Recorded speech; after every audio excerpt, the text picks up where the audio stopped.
Welcome. Good morning, all of you. Today we are going to start class 9th subject SST geography part, chapter number 4 climate, part number 3. इससे पहले climate means जलवायु, इस chapter पर हम 2 videos पढ़ चुके हैं. Today we are going to learn topic is factors affecting India's climate. Factors affecting India's climate. आज हम पढ़ेंगे कि इंडिया की क्लाइमेट्स को, हमारे कंट्री की क्लाइमेट्स को कौन कौन से फैक्टर्स हैं जो अफेक्टिंग करते हैं, जो उसको प्रभावित करते हैं. Mostly we have learn in the previous video the factors of affecting of the any place. For example latitude, altitudes, that is called the heights, pressure and winds, and the other factors.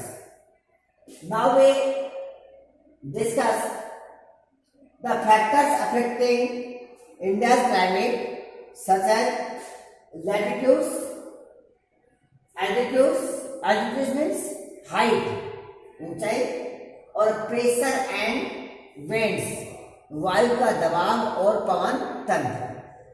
सबसे पहले लेते हैं latitudes.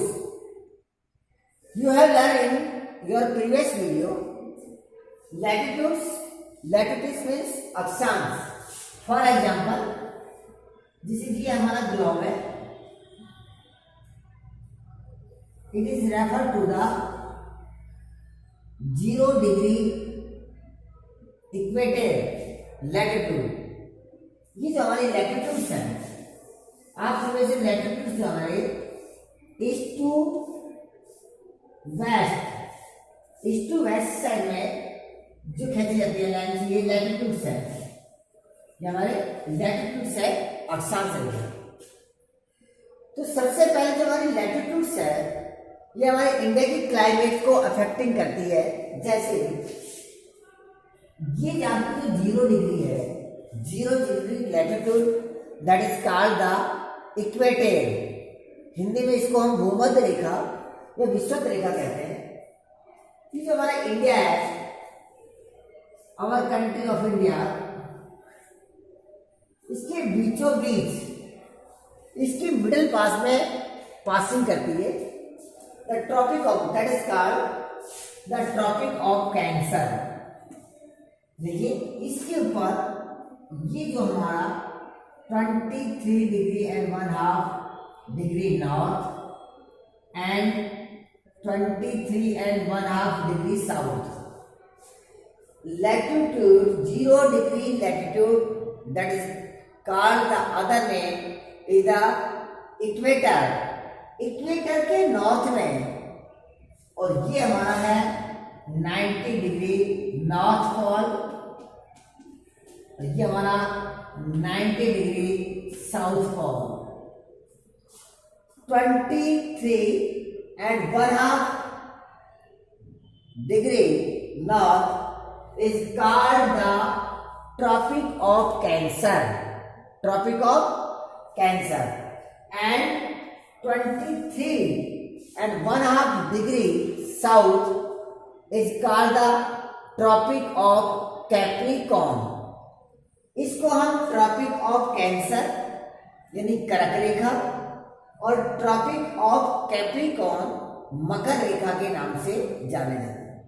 तो ये जो Tropic of Cancer है 23 and 1/2 degree north, जो ये हमारे इंडिया के बीचों बीच क्रॉस करती है. जैसे ये हमारा इंडिया है, इसके बीचों बीच इसको क्रॉस करती है इंडिया की. तो इंडिया को Tropic of Cancer divide the India in the 2 parts, that is called the northern and the southern part. ये इंडिया को हमारे दो भागों में डिवाइड करती है, country into the tropic of zone. इसलिए ये जो ट्रॉपिक ऑफ कैंसर है, ट्रॉपिक ऑफ कैंसर का जो सदर्न पार्ट है, इस लाइन से जो ये सदर्न पार्ट है ट्रॉपिक ऑफ सदर्न, ये आपको ट्रॉपिक जोन के नाम से जाना जाता है। किस नाम से? ट्रॉपिक जोन, ट्रॉपिक उष्ण कटिबंधीय जोन। और इस लाइन से जो अपर पार्ट है, इस लाइन को हम सब ट्रॉपिकल जोन, जो नॉर्थन पार्ट है, ट्रॉपिक ऑफ कैंसर का northern part is called the सब tropical zone, but the tropic of cancer the southern part is called the tropical zone. ये उष्ण कटिबंधीय जोन से नजर है। ये ट्रॉपिक ऑफ कैंसर जो लाइन है, ये west to east, west means पश्चिम। ये जो वेस्टर्न पार्ट है, ये वेस्टर्न पार्ट जो कच्छ का रन है, situated in the Gujarat. The line runs from the Rann of Kutch, ये हमारा रन ऑफ कच्छ है, रन ऑफ आपका कच्छ, रन ऑफ कच्छ टू मिजोरम। ये जो मिजोरम स्टेट्स है, Mizoram situated in the Indian political map of the east, Mizoram. So India climate is the characteristics of the tropical as well as the subtropical climate. जो हमारा tropic of Cancer है, ये जो हमारा tropic of Cancer है, जिसे हम कर्क रेखा कहते हैं, ये इंडिया के बीचों बीच मिडिल पार्ट से पासिंग करता है, थ्रो करता है। तो ट्रॉपिक ऑफ कैंसर का नॉर्थन पार्ट आपका होगा सबट्रॉपिकल क्लाइमेट और इसका ट्रॉपिकल क्लाइमेट। इसलिए हम कह सकते हैं कि भारत की जो क्लाइमेट्स है, उसको लैटिट्यूड्स भी, अक्षांश रेखाएं जो है, latitudes lines are the affecting. ये हमने इसका एक एग्जांपल देखा। तो ये था हमारा लैटिट्यूड। सेकंड देखते हैं altitudes. Second altitudes means height, altitudes means height.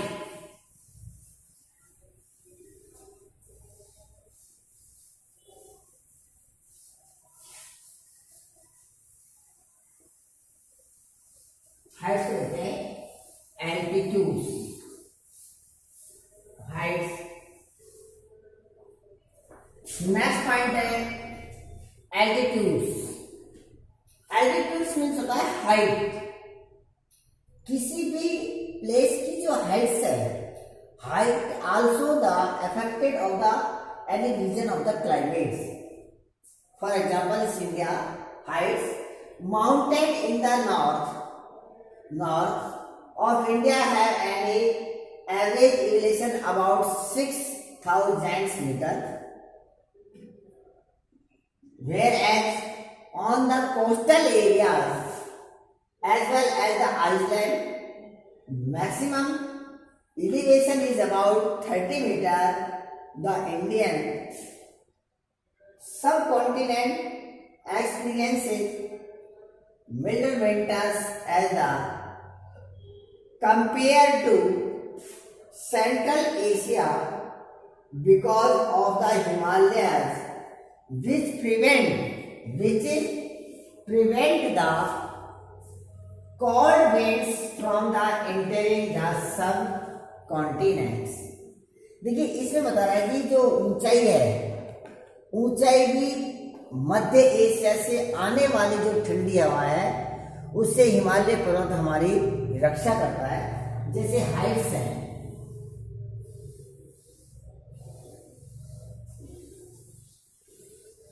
ये माउंटेन्स की हाइट्स हैं। For example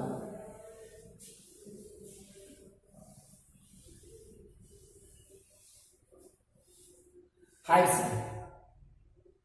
You have learned in the previous chapter number 1, India's size and location, and chapter number 2, physical features of India. कि chapter number 2 पे आपने भारत के भौगोलिक जो भौतिक भाग थे उसके बारे में अध्ययन किया कि इंडिया का जो नॉर्थ पार्ट है, जैसे ये इंडिया है हमारा, जो इंडिया का ये हमारा नॉर्थन पार्ट था, ये आया दैट इज, ये जो नॉर्थन पार्ट था ये हिमालय माउंटेन्स का है. तो हिमालय माउंटेन्स कहता है कि हाइट, किसी भी क्षेत्र की जो हाइट्स है, जो उसकी ऊंचाई है, एल्टीट्यूड्स है, वे भी क्लाइमेट्स को इफेक्टेड करती है. जैसे हिमालय माउंटेन्स, जैसे इंडिया का जो हिमालय माउंटेन्स है, अगर उसकी एवरेज हाइट्स देखते हैं हम, तो एवरेज हाइट में 6000 मीटर है, और जो कि हाईएस्ट हाइट देखते हैं तो माउंट एवरेस्ट की आपने 848 मीटर्स, 8848 मीटर्स का उसमें आपने लर्न किया था. और एवरेज हाइट्स देखते हैं हिमालय माउंटेन्स की तो 6000 है. तो ऑन द कोस्टल एरिया, इससे ये कम नहीं है, जो हमारे कोस्टल एरियाज हैं, तट है, उनकी ऊंचाई भी काफी लगभग 30 मीटर्स है. द इंडियन सब कॉन्टिनेंट, भारत एक उपमहाद्वीप है. जो मध्य एशिया से, मिडल एशिया से जो आने वाली जो ठंडी हवा है, वे हिमालय माउंटेन्स को स्टॉप करता है, उनको रोकता है. अगर हिमालय माउंटेन नहीं होता तो ये हमारा जो इंडिया जो कंट्री था, हमारे भारत देश की जो क्लाइमेट है बहुत अधिक कूल होती, कोल्ड होती, लेकिन इतना नहीं है. इसलिए मध्य एशिया जो आपका सेंट्रल जो एशिया है, सेंट्रल एशिया की जो क्लाइमेट्स है वे इंडिया की क्लाइमेट से कहीं अधिक ठंडी है, अधिक कोल्ड है. क्यों? क्योंकि इंडिया के अंदर जो हिमालय माउंटेन्स है वे कोल्ड विंड्स को स्टॉप करता है. तो central Asia because of the Himalaya which the prevents माने रोकना, prevents the cold winds from the entering the subcontinent. Bharat के उपमहाद्वीप में ये ठंडी हवाओं को लाने से रोकता है. थर्ड पढ़ेंगे हम pressure and winds. Pressure and winds. Now learn कि pressure and winds, you have learn pressure and winds also in the previous video in this chapter. इस चैप्टर की पहले जो वीडियो नंबर 2 थी उसमें भी आपने पढ़ा था कि प्रेशर और विंड्स किस प्रकार से इफेक्टेड करते हैं. At first we learn what is the pressure and winds. सबसे पहले तो हम ये देखेंगे कि ये प्रेशर और जो पवन है, विंड्स है, ये क्या है, किस प्रकार से ये इंडिया की क्लाइमेट्स को इफेक्टेड करती है. Pressure, for example this is the land place, और this is the ocean and land. It is refer to the air. It is referred to the air for the summer season. सबसे पहले देखते हैं कि wind और pressures को understanding करने के लिए ये क्या है. जैसे मान लीजिए ये लैंड है, ये लैंड्स है और ये ओशियंस है. इस लैंड्स के ऊपर भी एयर है, और ओशियंस के ऊपर वाले जो लैंड्स है, ओशन से ऊपर वाले जो पार्ट्स है, जी हाँ, वाटर बॉडीज है, इसके ऊपर भी एयर है. समर टाइम में जो लैंड है वे ओशन की वजह अधिक हीटेड हो जाता है, अधिक हीटेड, हॉट अधिक होता है. ये अधिक हॉट होता है, हॉट. ये भी हॉट होता है लेकिन लेस देन लैंड. ये अधिक most hot, that is called the most hot, ये इतना, ये लेस हॉट। समर टाइम में जब सनरेज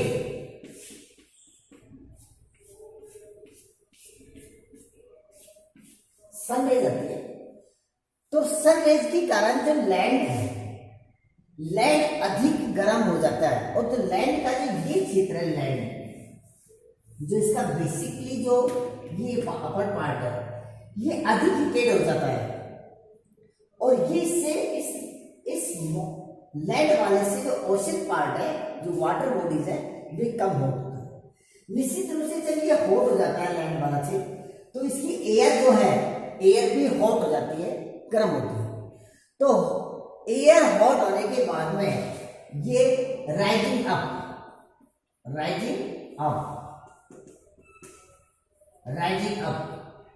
बिकॉज वाई, क्योंकि hot air is the light. जब कोई भी हवा गर्म हो जाती है तो वे लाइट हो जाती है, और लाइट होने के बाद राइजिंग अप, तो ये ऊपर की ओर राइजिंग करती है, ऊपर की ओर राइजिंग करती है। तो ऊपर की ओर राइजिंग करने के बाद में ये जो प्लेस है, यहाँ पर टेम्परेचर क्या होता है, हाई टेम्परेचर, इसको लिखो high temperature. S T means high और टी फॉर टेम्परेचर। यहाँ पर टेम्परेचर हाई टेम्परेचर होता है, इसके बजाय यहाँ पर low temperature, L T means low temperature, यहाँ पर लो टेम्परेचर होता है। जब ये हवा हॉट हो जाती है, गर्म अधिक हो जाती है, तो हल्की होने के कारण, लाइट होने के कारण ये राइजिंग अप ऊपर की ओर जाती है, और ऊपर की ओर जाती है, इसलिए ये पैलेस ब्लैंक हो जाता है, ये इस पे स्पेस बन जाता है। और यहाँ पर लेस है, तो यहाँ पर हाई टेम्परेचर है और लो प्रेशर है। प्रेशर कौन सा है, लो प्रेशर, और प्रेशर यहाँ पर है हाई प्रेशर, यह हो जाता है हाई प्रेशर। देखिए टेम्परेचर और प्रेशर में ऑपोजिट रिलेशन है। अगर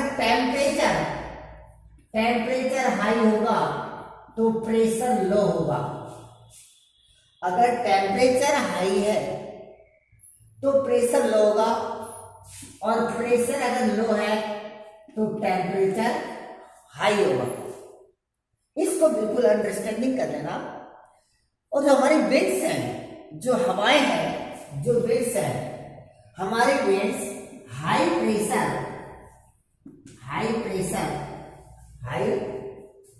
pressure to low pressure blind. हवा जो हमारी विंड्स हैं, winds blowing high pressure to low pressure, हवाएं हाई प्रेशर से यानी उच्च वायु दाब से निम्न वायु दाब की ओर ब्लोइंग करती है। तो यहाँ पर जब टेम्परेचर हाई हो गया तो लो प्रेशर हो गया, या टेम्परेचर लो है और हाई प्रेशर है, तो विंड्स इस स्थान को फिलअप करने के लिए ये हवाएं इधर की ओर चलेंगी, इस स्थान को फिलअप करने के लिए ये हमारा प्रेशर, तो इधर की ओर जाएंगे इस स्थान को फिलअप करने के लिए। तो ये हमारा प्रेशर एंड विंड्स, किस प्रकार से प्रेशर और विंड्स उसको इफेक्ट करते हैं।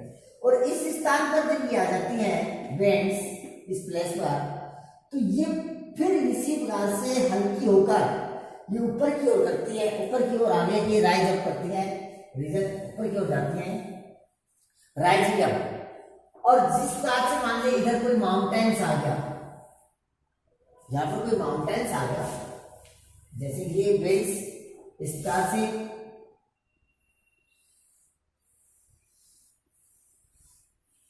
ये जा रही है, और इधर से कोई माउंटेन्स आ गया, तो इससे ये क्रॉस नहीं कर पाती है, और इससे टकराकर ये यहाँ पर क्लाउड्स का निर्माण करती है, और क्लाउड्स का निर्माण करने के बाद में यहाँ रेनफॉल होने लग जाता है। क्या हो जाता है?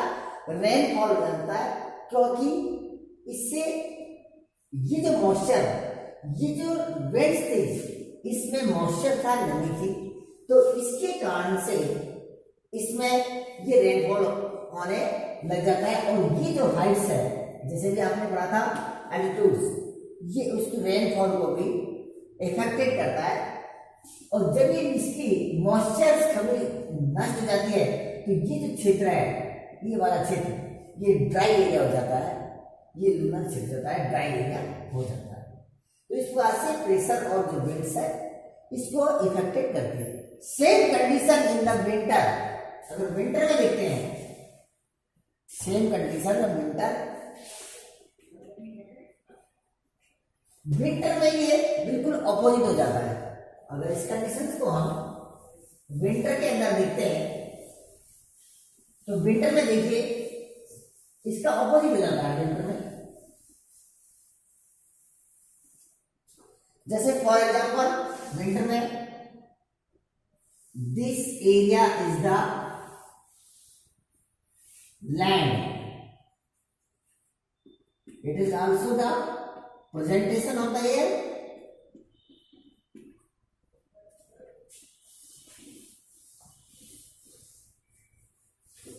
this area the water bodies, that is called the oceans, मान लीजिए oceans है, ये सनरेज है,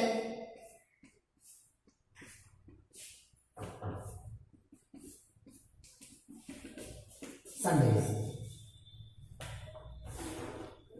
विंटर के समय जिस प्रकार से आपका समर टाइम में लैंड बहुत हॉटेड हो जाता था, तो ये जो एरियाज है लैंड्स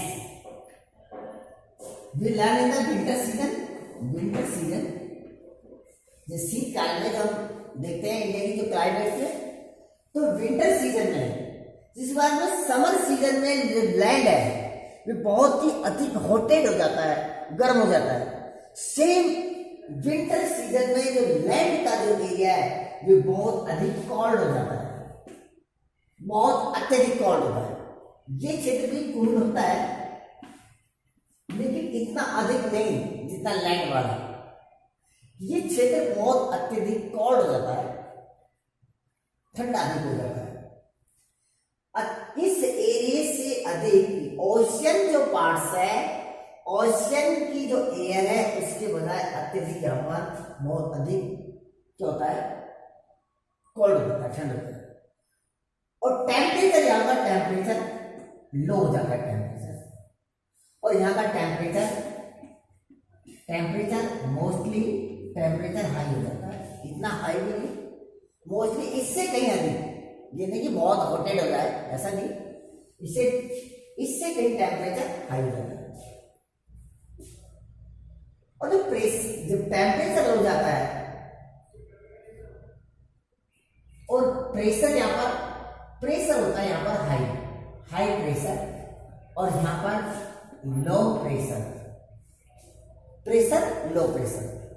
तो जो वेट्स है सेम ये कंडीशंस, ये जो विंड्स है, ये विंड्स हल्की होने के बाद ऊपर की उतरती है और ऊपर की राइजिंग अप करती है, और ये क्षेत्र ब्लैंक हो जाता है। तो इस क्षेत्र को फिलअप करने के लिए ये high pressure to low pressure, देखिए ऑपोजिट, समर में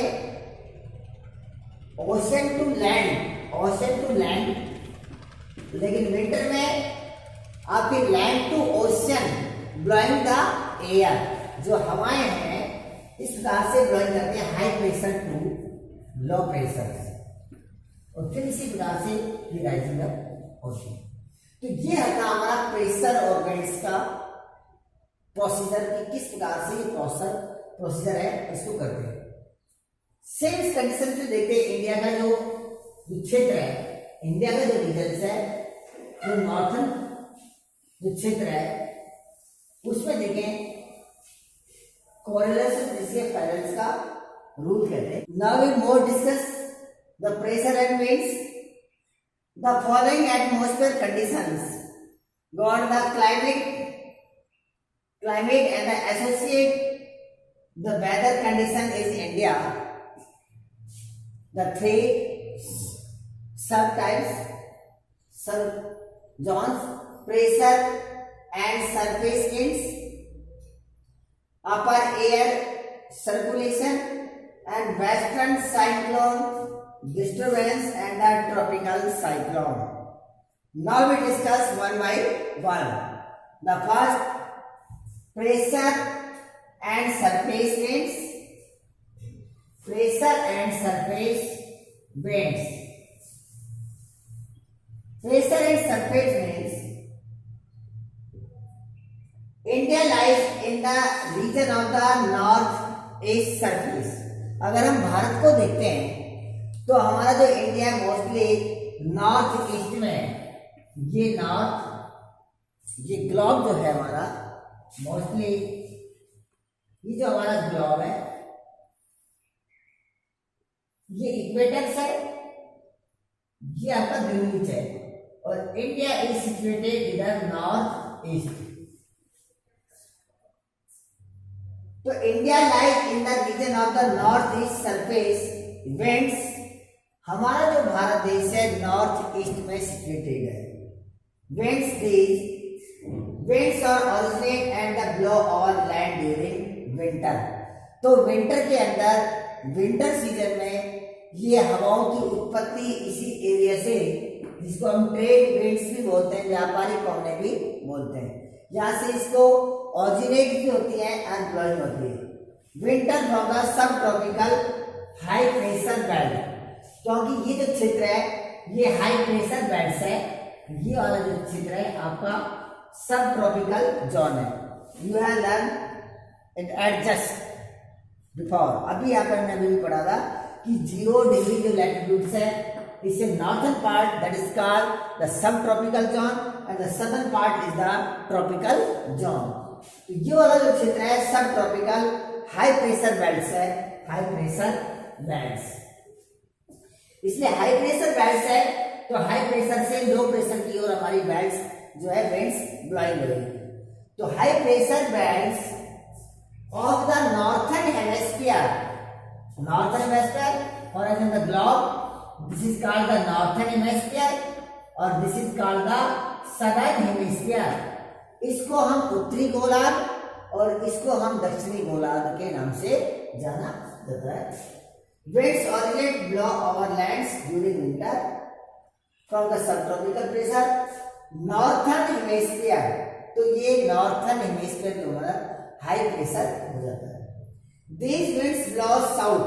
अब ये जो हवाएं हैं ये इस प्रकार से यहाँ पर ब्लोइंग करती हैं नॉर्थ से साउथ की ओर हमारे विंड सर्कुलेट्स होती हैं। These winds blow यानी ये हवाएं बहती है south gets deflected to the right due to the Coriolis force। Coriolis force एक Coriolis बल है, Coriolis बल है जो हमारी जो अर्थ है, अर्थ के रोटेशन से ये बल उत्पन्न होती है, बल की ओरिजिनेट होता है जब हमारे ये अर्थ है, अर्थ का जो रोटेशन है you have learn in the previous video the west to east. जो हमारे अर्थ का जो सर्कुलेशन है, जो रोटेशन है, ये पश्चिम से पूर्व की ओर घूमती है, जिससे हमारा कोरोलिसिस जो फोर्स है ये ऑरिजिनेट होता है and move toward the equator. और जब इक्वेटर भूमध्य की ओर आता है लो प्रेशर रीजन, तो जैसे यहाँ पर आता है तो यहाँ पर क्योंकि टेम्परेचर हाई है इक्वेटर के पास, तो टेम्परेचर हाई है तो प्रेशर लो होता है और प्रेशर जो विंड्स है जो हाई प्रेशर से लो प्रेशर की ओर ब्लोइंग होती है toward the equator low. They carry very little moisture. अब जब ऊपर से आती है तो ये ड्राई एरिया होता है, तो इसलिए इनके पास में कोई पानी होता नहीं है, ये ड्राई होती है।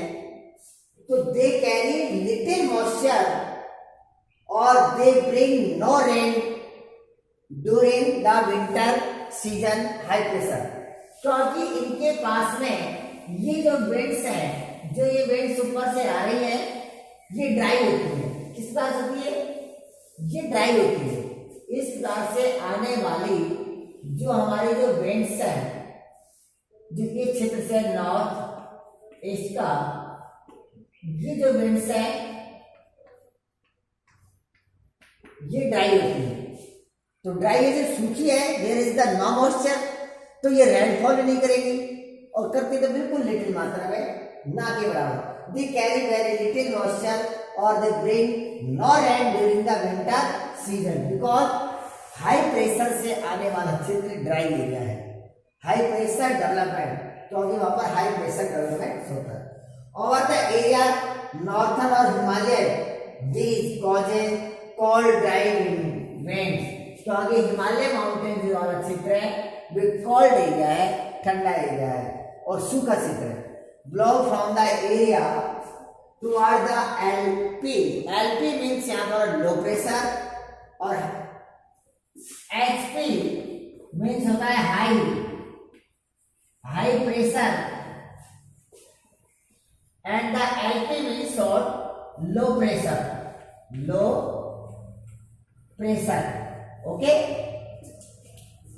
तो toward the low pressure area over the ocean to the south, जो भारत के जो दक्षिण में, साउथ में जो इंडियन ओशियन है, वहां पर लो प्रेशर होता है, तो उधर की ओर ये नॉर्थ से साउथ की ओर हवाएं ब्लोइंग करती है।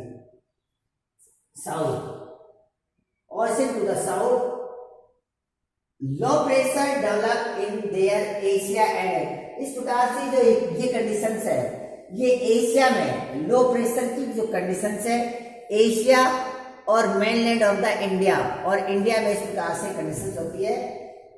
Low pressure development interior Asia and over the northern western part, northern western जो पार्ट है इंडिया में, वहां पर India air from the high pressure area of southern India ocean Indian ocean blow, तो जो दक्षिण भाग है वहां पर ये हाई प्रेशर लो प्रेशर से होता है। इक्वेटर्स एंड टर्न राइट, जो हमारे इक्वेटर्स है, भूमध्य रेखा, उसको टर्न आउट करता है राइट साइड में toward this low pressure, these winds gather, तो ये हवा उस समय अपने पास में काफी मॉइस्चर ले होती है, नमी होती है, moisture, that is called the large amount of the water, तो काफी पानी ले होती है, मॉइस्चर, और दे रेनफॉल लैंड इंडिया, तो इंडिया के अंदर ये वर्षा कर देती है, उसे हम साउथ वेस्टर्न मानसून विंड्स कहते हैं, साउथ वेस्टर्न मानसून विंड्स, इसके नाम से हम इसको जानते हैं। Now we discuss second points, upper air circulation. Upper air circulation में ऊपरी वायु परिसंचरण, अपर और ऊपरी एयर वायु सर्कुलेशन में उसका सर्कुलेशन क्या है, चक्रण क्या है, परिसंचरण क्या है, अपर एयर सर्कुलेशन। अपर एयर का जो इफेक्टेड जो मैन है वह जेट स्ट्रीम, क्या है jet stream, the upper air circulation of the India subcontinents in dominated by a westerly flow which is the govern by the jet stream due to their location और 27 degree north to 30 degree north latitude. जो jet stream है, jet stream की जो location है 27 degree north to 30 degree north latitude के अंदर स्थित है jet stream. The jet stream are non as the subtropical westerly jet stream. Jet stream को हम सबट्रॉपिकल यानी कि उष्णकटिबंधीय पश्चिमी जेट स्ट्रीम के नाम से इसको जाना जाता है। They blow south of the Himalaya, ये मोस्टली हिमालय के दक्षिण पार्ट में ये ब्लोइंग करती है through the year of expected in summer, कि समर को छोड़कर इंडिया में समर टाइम को छोड़कर ये मोस्टली पूरे होल ईयर्स में ब्लोइंग करती है और हिमालय माउंटेन्स के दक्षिण में, सदर्न में। मोस्टली ट्रोपोस्फियर में लगभग 12,000 मीटर्स की हाइट के ऊपर, ट्रोपोस्फियर जिसके हम क्षोभ मंडल कहते हैं, अगर हमारे एटमॉस्फेयर की अगर हम लेयर्स देखते हैं तो जो क्षोभ मंडल है ट्रोपोस्फियर की 12,000 मीटर से ऊंचाई के अंदर ये जेट स्ट्रीम जो ब्लोइंग करती है, इसकी जो हाइट जो आपकी 184 आवर्स प्रति किलोमीटर विंटर और 110 आवर्स प्रति किलोमीटर इन समर, ये इसकी एक स्पीड है। This is the narrow belt. ये नैरो बेल्ट एक सकड़ी पट्टी के रूप में, एक नैरो बेल्ट में, नैरो बेल्ट, एक नैरो बेल्ट के अंदर ट्रोपोस्फियर लेयर्स के अंदर पाई जाती है, जिसकी अगर स्पीड देखते हैं 184 आवर्स प्रति kilometre in the winter and 110 kilometre hours per kilometre in the summer times, ये इसका टाइम्स है। लास्ट देखते हैं, now we discuss third point, western cyclone disturbance and the tropical cyclone. Western cyclone पश्चिमी चक्रवात और हम उष्ण कटिबंधी जो आपका ट्रॉपिकल उष्ण जो साइक्लोन है, या हम कह सकते हैं उष्ण कटिबंधी वाला जो चक्रवात है, उसके बारे में अध्ययन करेंगे कि पश्चिमी चक्रवात और उष्ण चक्रवात के बारे में। These are the some features. The western cyclone disturbance are weather phenomena of the winter month. Mostly जो विंटर साइक्लोन जो है, जो पश्चिमी जो चक्रवात है, वे शीत ऋतु में आता है। Winter month brought in by the western flow from the Mediterranean reason. जो भूमध्य रेखीय जो सागरीय, भूमध्य सागरीय जो क्षेत्र है, भूमध्य सागरीय जो क्षेत्र है, जो इंडिया के नॉर्थन जो पार्ट में है, तो भूमध्य सागरीय क्षेत्र में यहाँ से इसकी ऑरिजिनेट्स होता है और उसके बाद में जो वेस्टर्न फ्लो फ्रॉम द, तो उसमें इंडिया के अंदर आता है। दे यूजुअली इन्फ्लुएंस, ये क्या इन्फ्लुएंस करता है, क्या प्रभावित करता है? They usually influence the weather of the northern and the northern western. जो वेस्टर्न साइक्लोन है, जो इंडिया का नॉर्थन, जो नॉर्थन पार्ट और नॉर्थन जो ईस्ट पार्ट है, northern western part, sorry northern western part, northern part and northern western जो part है, उसको ये प्रभावित करता है रीजन ऑफ इंडिया। कौन? Western cyclone is affected of the northern Indian part and the northern western part. Tropical cyclone, जो हमारे ट्रॉपिकल जो साइक्लोन्स है, जो उष्ण कटिबंधीय आपका उष्ण चक्रवात है, ट्रॉपिकल जो हमारा है, जो हमारा उष्ण है, जो tropical cyclone occur during the monsoon as well as in October November. अक्टूबर नवंबर के अंदर are the part of the easterly flow, जो मुख्य रूप से पूर्वी प्रवाह, पूर्वी जो प्रवाह है, जो ईस्टर्न जो पार्ट है पूर्वी, ये जो पूर्वी प्रभाव है, इसको अफेक्टेड करता है, यहाँ से रहता है monsoon. These disturbance affected the coastal region of the country। ये हमारे इंडिया का जो कोस्टल रीजन्स है, ये कोस्टल रीजन्स है, इसको भी अफेक्टेड करता है। For example Andhra Pradesh and Orissa, जो कोस्टल रीजन है उसको भी अफेक्टेड करता है। तो इस प्रकार से हमारे थे प्रेशर्स एंड विंड्स वाला चैप्टर्स। आपको ये वीडियो कैसी लगी? अगर आपको अच्छा लगा अब इसको लाइक करना और शेयर करना और एंडिंग गंगा स्कूल सतीश कुमार के चैनल को सब्सक्राइब करना। Okay, thank you.